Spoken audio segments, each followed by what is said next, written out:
নমস্কার, প্রচেষ্টায় সকলকে স্বাগত জানাই। আমি রাহুল। আশা করি সকলে ভালো আছেন। আর বুঝতেই পারছেন যে পরিবেশটা সেটা হচ্ছে মাঠের, কারণ অঙ্কুরাটিতে যে ফুটবল গ্রাউন্ডে কিন্তু শুরু হয়ে গেছে ফুটবল উৎসব। সেই ফুটবল উৎসবের আজ চতুর্থ প্রি কোয়ার্টার ফাইনাল খেলা। সেই খেলায় মুখোমুখি হচ্ছে যে দুটো দল। সেদিকে 2017 সালের চ্যাম্পিয়ন অর্থাৎ সন্তোষপুর টাইমস স্টার মুখোমুখি হচ্ছে পাঁচলা মীরবাজার রাইজিং ক্লাবের বিরুদ্ধে। 2017 সালের চ্যাম্পিয়ন সন্তোষপুর কি 2024 সালে কাপ নেবে, নাকি মীরবাজার তারা নতুনভাবে উঠে আসবে এই টুর্নামেন্টে নতুন নাম হয়ে? সেটা দেখার জন্য এই ম্যাচের সম্পূর্ণ হাইলাইটসটা রইল আপনাদের জন্য। তাহলে চলুন, কে জিতলো শেষ হাসি সেটা দেখি। আজ মাঠে কিন্তু প্রথমেই মন জয় করে নিয়েছে সন্তোষপুর টাইমস স্টারের এই সমর্থক। প্রতি বছরই সে তার দলের খেলার সময় কিন্তু নিত্য নতুনভাবে সেজে আসে। তারপর সে মাঠ প্রদক্ষিণ করে এবং দর্শকদের উদ্দেশ্যে আনন্দ দেওয়ার জন্য কিছু না কিছু করে দেখায়। তারপর কিন্তু পাঁচলা মীরবাজার রাইজিং ক্লাবের সমর্থকরাও কিন্তু তাদের দলীয় পতাকা টিমকে সাপোর্ট করার জন্য নিয়ে মাঠে ঘুরছে এবং তার কিছুক্ষণের মধ্যেই কিন্তু দুই দল মাঠে প্রবেশ করেছে। এখন যে দল দেখছেন সেটা হচ্ছে সন্তোষপুর টাইমস স্টার। তাদের প্লেয়াররা কিন্তু শেষ মুহূর্তের প্রস্তুতি সেরে নিচ্ছিল, কারণ তারা মুখোমুখি হচ্ছে এবছর এই টুর্নামেন্টে প্রথম অংশগ্রহণ করা পাঁচলা মীরবাজার রাইজিং ক্লাবের উল্টো দিকে।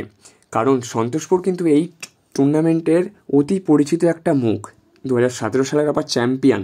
তাহলে তারা প্রস্তুতি সেরে নিচ্ছে, কারণ তারা কি ম্যাচ দেখায় সেটা আমরা উদগ্রীব হয়ে অপেক্ষায় আছি। শেষ মুহূর্তের প্রস্তুতি সেরে নিচ্ছে কিন্তু পাঁচলা মীরবাজারও, কারণ তারাও কিন্তু এই টুর্নামেন্টে প্রথম বছর এসছে। প্রথম বছরেই কিছু একটা নতুন করে দেখার বা নতুনত্ব সৃষ্টি করার জন্য কিন্তু তারাও প্রস্তুতি সারছিল। তাদের প্লেয়াররাও কিন্তু একে একে মাঠে প্রবেশ করছে এবং গা গরম করে নিচ্ছে, কারণ একটা রাফ অ্যান্ড টাফ ম্যাচ, মানে মহারণ বলা যেতে পারে, যেটা টুর্নামেন্ট কর্তৃপক্ষের তরফ থেকেই বলা হচ্ছিল যে অঘোষিত ডার্বি। সেই ডার্বির কী ফলাফল হয় তার দেখার জন্য আর মাত্র কিছুক্ষণ বাকি, কারণ তারপরেই কিন্তু শুরু হয়ে যাবে আজকের মহা ম্যাচ সন্তোষপুর বনাম পাঁচলা। শেষ মুহূর্তের প্রস্তুতি সেরে নিচ্ছে দুই দলই, যেমন গা গরম করে নিচ্ছে, কারণ যেটা বারে বারে বলতে হচ্ছে একটা মহারণ। এবং মাঠে কিন্তু দর্শকের উপস্থিতি কিন্তু চোখে পড়ার মতো। দুই দলকে সমর্থন করতে দুই জায়গা থেকে অর্থাৎ সন্তোষপুর এবং পাঁচলা সমস্ত জায়গা থেকেই কিন্তু বহু দূর দূরান্ত থেকে সমর্থকরা ছুটে এসছে তাদের দলকে শুধুমাত্র সাপোর্ট করার জন্য। এই ছবি দেখতেই তো ভালো লাগে। ফুটবল মাঠে যখন দর্শকেরা ঘিরে থাকে প্লেয়ারদেরকে, তখন প্লেয়ারদের মধ্যে একটা আলাদাই উদ্দীপনা তৈরি হয়ে যায়, তখন একটা আলাদাই এনার্জি তৈরি হয়ে যায়। সেই এনার্জি হয়তো পাচ্ছিল দুই দল। এবং তার সাথে সাথে কিন্তু খেলা শুরু হওয়ার আগেই দুই দলের কর্মকর্তাদের টুর্নামেন্ট কর্তৃপক্ষের তরফ থেকে সংবর্ধনা জ্ঞাপন করা হয়। এই টুর্নামেন্ট কর্তৃপক্ষের তরফ থেকে সংবর্ধনা জ্ঞাপনের পরেই কিন্তু শুরু হয়ে যাবে আজকের মহারণ, যে মহারণে মুখোমুখি হচ্ছে সন্তোষপুর টাইমস স্টার বনাম পাঁচলা মীরবাজার রাইজিং ক্লাব। এবং দেখার পালা এটাই, এই ম্যাচের শেষে কোন দল হাসি মুখে বাড়ি ফেরে আর কোন দল আবারও অপেক্ষায় থাকে পরের বছর ম্যাচ জেতার জন্য। কারণ এটা চতুর্থ প্রি কোয়ার্টার ফাইনাল খেলা, চতুর্থ প্রি কোয়ার্টারের পর কোয়ার্টার। এই প্রি কোয়ার্টার টপকালেই কিন্তু কোয়ার্টারের টিকিট পেয়ে যাবে এবং তারপরেই কিন্তু অনুষ্ঠানের শেষে কিন্তু রেফারি দুই দলকে নিয়ে মাঠে প্রবেশ করলো এবং মাঠে দুই দল কিন্তু উপস্থিত। এবং এরপরে জাতীয় সঙ্গীত এবং ধীরে ধীরে কিন্তু আমরা ম্যাচের দিকে এগোচ্ছি। আর যত ম্যাচের দিকে এগোনো হচ্ছে তত কিন্তু গ্যালারি থেকে একটা গর্জন শোনা যাচ্ছে নিজেদের প্রিয় দলকে সাপোর্ট করার জন্য। এই সময় হচ্ছে জাতীয় সঙ্গীত হচ্ছিল, সমস্ত মাঠের সমস্ত দর্শকেরা উঠে দাঁড়িয়ে পড়েছিল এবং তারপরেই রেফারির বাঁশির শব্দ এবং শুরু হয়ে গেল সেই মহারণ। প্রথমে খেলা কিন্তু বেশ ভালোই জমে উঠেছিল, একটা কাউন্টার অ্যাটাকের একটা খেলা চলছিল, কিন্তু প্রথম দিক থেকে সন্তোষপুর একটু শক্তভাবে খেললেও পাঁচলা কিন্তু সেই গা ছাড়া মনোভাবে একটা খেলা হচ্ছিল। সেই সুযোগ নিয়েই কিন্তু সন্তোষপুর প্রথমার্ধের খেলা শুরুর মধ্যেই মিনিট পাঁচেকের মধ্যে একটা অসম্ভব ভালো সুন্দর সুযোগ তৈরি করে নেয়, কিন্তু সেটা তারা গোলে বল জড়াতে কিন্তু বিফলে যায়। তারপরেও কিন্তু বেশ কিছু সুযোগ তৈরি হয় এবং তারপরে একটা অসম্ভব ভালো পাস থেকে এবং পাঁচলার গোলকিপারের ভুলে একটা গোল করে চলে যায় হচ্ছে সন্তোষপুর টাইমস স্টার। তারপরে কিন্তু কিছুটা খেলার রাজ ধরার চেষ্টা করেছিল পাঁচলা, কিন্তু সেভাবে সফল হয়ে ওঠেনি। প্রথমার্ধের শেষ দিকে থেকে আরম্ভ করে আরও কিছু সময়ের মধ্যে কিন্তু সন্তোষপুর টাইমস স্টার আরও বেশ কিছু সুযোগ তৈরি করে, কিন্তু তারাও সফল হয়নি।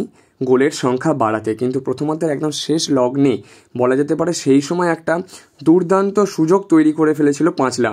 তাদের শটটি কিন্তু বারে লিগে ফিরে আসে, কিন্তু তার মধ্যে দিয়ে কিন্তু শেষ হয় প্রথমার্ধ, এবং প্রথমার্ধ শেষের সাথে সাথে দ্বিতীয়ার্ধ যখন শুরু হয় তখন কিন্তু পাঁচলা কিন্তু তেড়ে ফুড়ে নেমেছিল বলা যেতে পারে, কারণ তারা গোল শোধার দিকে এগিয়েছিল, মানে লক্ষ্য রেখেছিল, এবং তার সাথে ম্যাচ জিতে নেওয়ার জন্য একটা সেই মন থেকে একটা আকাঙ্ক্ষা করছিল সমস্ত প্লেয়াররাই। একের পর অ্যাটাক, কাউন্টার অ্যাটাকে কিন্তু সন্তোষপুরের বক্সে কিন্তু বারে বারে একটা অস্বস্তিকর সময় মানে পরিস্থিতির সৃষ্টি করছিল পাঁচলা। এই মধ্যে দিয়ে কিন্তু একদম শেষ লগ্নে মানে দ্বিতীয়ার্ধের একদম শেষ লগ্নে একটা গোল বক্সের সামনে একটা ফাউল হয়। সেই ফাউল থেকেই কিন্তু অসম্ভব ভালো একটা ফ্রিকিক, এবং সেই ফ্রিকিকের বল রিটার্ন এসে একটা গোল করে ম্যাচে সমতা ফেরায় পাঁচলা মীরবাজার রাইজিং ক্লাব। তারা এবছরে কিন্তু এই টুর্নামেন্টে প্রথম অংশগ্রহণ করেছে।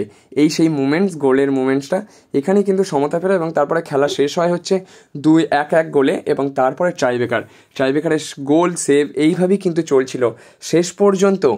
Panchla Mirbazar rising club Santoshpur time স্টারকে হারিয়ে তারা কোয়ার্টার ফাইনালের টিকিট কিন্তু নিয়ে চলে গেল। এই সেই মোমেন্টস হচ্ছে যখন গোল মানে টাইব্রেকার হচ্ছিল, সেই সময়ের মুহূর্ত যখন কিন্তু দর্শকদের মধ্যে একটা উত্তেজনা বাড়ছিল, কারণ কোন দল জিতবে, শেষ হাসি হাসবে কোন দল, সেই দল মানে সেই মুহূর্তটা দেখার জন্য আপনাদের জন্য রইল শুধুমাত্র সেই টাইব্রেকারের মুহূর্ত।